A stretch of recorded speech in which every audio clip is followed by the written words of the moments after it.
लक्ष्मीपुर स्थित सांगाना उच्च विद्यालय ठारे 80तम स्वाधीनता दिवस अवसर रे एक रक्तदान शिविर अनुष्ठित हो जाइछि।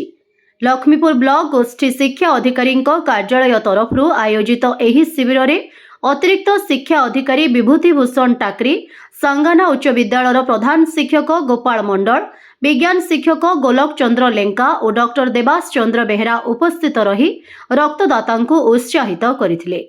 ए क्षेत्र में मात्र 30 यूनिट रक्त संग्रह करा जायथिबा बेले कोरापुट ब्लड बैंक रु आसिथिबा कर्मचारी रंजित कुमार साहू, गीतांजलि राउत, अजित कुमार गौड़ और रवींद्र मिश्र उपस्थित रही रक्तदाता ठारू सुचारू रूपे रक्त संग्रह करथिले।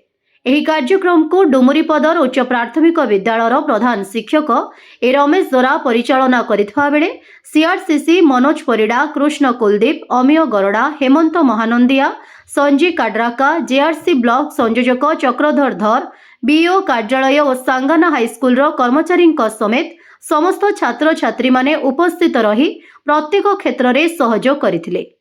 लक्ष्मीपुर प्रमोद जेना रिपोर्ट, फास्ट न्यूज ओडिशा।